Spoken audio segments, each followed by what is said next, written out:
Hi, sir. Hi. Sir, I have few questions regarding layoffs, sir. So before going straight into the question, I would like to present some facts to you.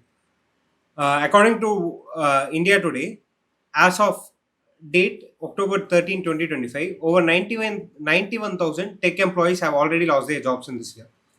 Meta, Amazon, TCS, and other cut jobs amid AI restructuring.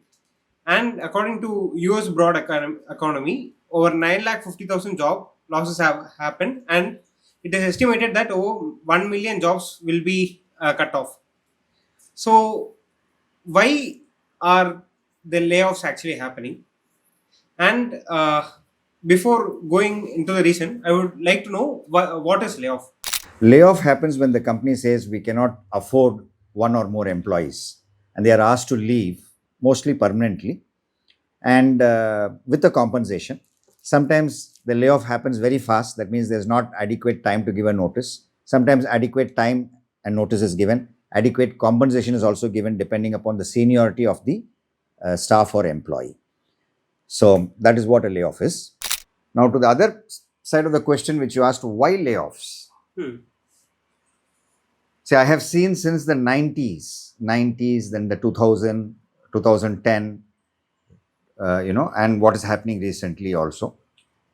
Whenever the industry or the globe or the geopolitics starts to restructure itself, these sorts of repercussions happen at the regional levels. Hmm. Means global recession, economic slowdown is one of the root causes. And you can see this cycle repeat itself. It happened in 2000, 2002, then again in towards between 2008 to 12. Hmm.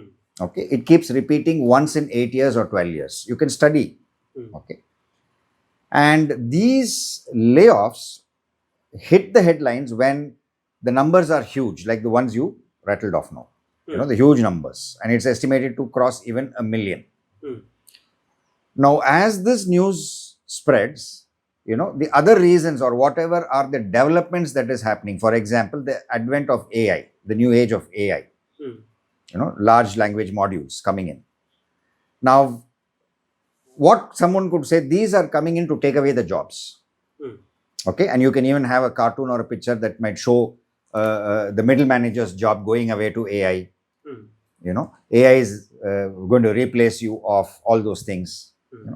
See, AI and this automation or AI is nothing but an automation.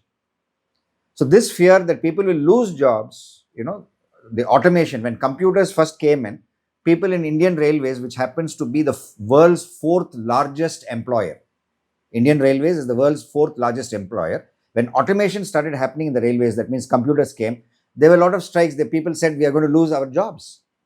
Hmm. But computers are here to stay. Okay, railways did have some people did lose jobs. You need to understand one thing. See, when an organization restructures itself strategically, Hmm. or when there is a project cancellation, the project is done away with, or a client wants certain cuts, Hmm. or there's a technological upsurge, there's a change in technology, we move away from legacy to something like SaaS, PaaS. Hmm. Okay, these sorts of layoffs will happen, and under management we call it, under human resources management we call this as a flow. It is called as HR flow. Hmm. Human resources flow going out of the organization, human resources flow coming into the organization, a human resources flow that can move up and down. So what is human resource? We say knowledge, skill, and the attitude. Attitude. Not knowledge, skill. Let's look at that way. So these things are here to stay. What I want to tell you is layoffs are here to stay, and I have seen them for the last 30 years. Hmm. It is happening across.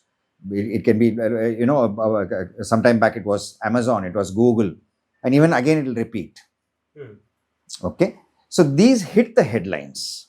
So layoffs are here to stay. Hmm. And reasons, like I mentioned, a project gets cancelled and all that. So AI alone coming to take off, Hmm. I wouldn't subscribe to that. Definitely, yes. See, the issue is what? When a layoff happens, what happens? Someone is going to lose their job. Okay. Now, no company wants to send, see, we all have a policy, we don't want to send employees out, Hmm. but we have no choice. Okay. So, at the most, what they'll do, does anyone want to move across the organization? Would you like to leave this and go to some other space? That option is there. And if the person is skilled and can go to a different space, they are immediately absorbed. Which means you have a value.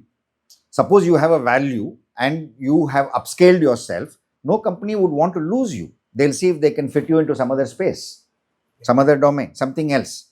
Only when that is not possible, then you go out. Now, let me give you an analogy. Supposing, a family decides to become vegan or they become vegetarian. That means it's a huge change in the family. Okay, a strategic or a structural change in the family. Let's say there are kitchen knives, beautiful knives, a dozen knives that are used to cut meat, and they have fantastic knives, crystal, very good knives that cut meat. What is the use of those knives? No use. So the knife is very sharp, it's great, it did a wonderful job, but the family has no use for it. Okay, so don't get me wrong. So what I'm trying to say, skill alone does not matter. Whether that skill is going to be used, whether it has the value here. But in this organization, that skill is not going to have any value because it's lost. The family has become a vegan or a veg, right? But which means the knife can be used elsewhere. Which means you migrate to a different organization with your old skill. This is one situation. Another situation is the employee is stuck with a certain skill set, and the employee is 40 or is not a learning type of employee, cannot upscale himself or herself. That is where the problem comes. When they cannot settle in another job, when they lose their learning ability, that is when layoff is painful, it hurts, it kills. That's when it kills. Yes, sir. So that is what you need to fear. That means the fear that if you can't upgrade yourself, if you can't modify yourself into holding a new skill set, that is fearsome. And what is more fearsome is you have worked, but if you have something, you have a solid savings, you retire early or you invest it somewhere else. Okay. Imagine someone who has worked in Google. I know this case, someone who worked in Google for more than, I think it was 23 years. Okay. 23 years having been starting from alphabets, from there into, and has been with the same organization under the same umbrella for this many years, getting a slip and saying you are going to be laid off. And no regrets because the person had enough savings. So, a subsequent question comes to my mind, sir. Is there any way employee could know these are the things, if they upskill on these in the field, they will be retained instead of being laid off? How can an employee know about it? Consult your functional head. Talk to your HR. Talk to your organization's HR. Consult your functional head. Read your organization's newsletters. There's a newsletters. That means there's a tie-up happening. Some other changes happening at the top management. Be informed about what is happening in your organization. Follow your founders. Follow your principals. I mean principals, PALS. Yeah. Okay. Follow them. And follow your heads and leads. So when you follow that, you can be forearmed. Because you can get forewarned. So basically, it all comes down to having a good social company life. Yeah, keep in touch. Yeah. Look to information, keep in touch, have a little curiosity, get to know. And of course, you're watching the news, you're reading, as you rightly said, Ashwin, you have a social circle. Yeah. So when you have a social circle, it helps.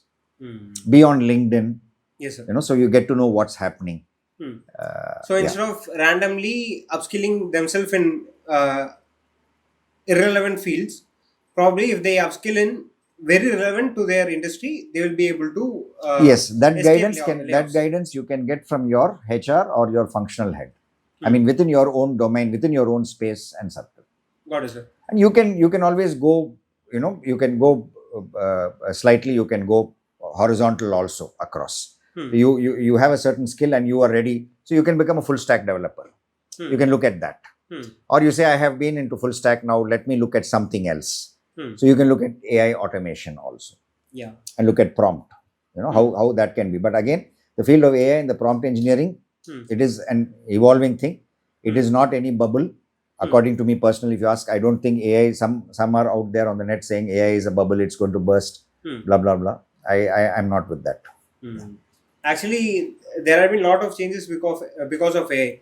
the very fact that Meta, Amazon, and TCS completely laid off around, let's say, 9,000 jobs is because they restructure their employees as per the AI requirements, because they are focusing on tasks which requires monitoring of AI. So anyone who can upskill themselves to learn and use AI, they are being retained, and those who have failed to upskill will be let go. That's how things have been so far. Yeah, this area is a little bit, gray. It's a gray area.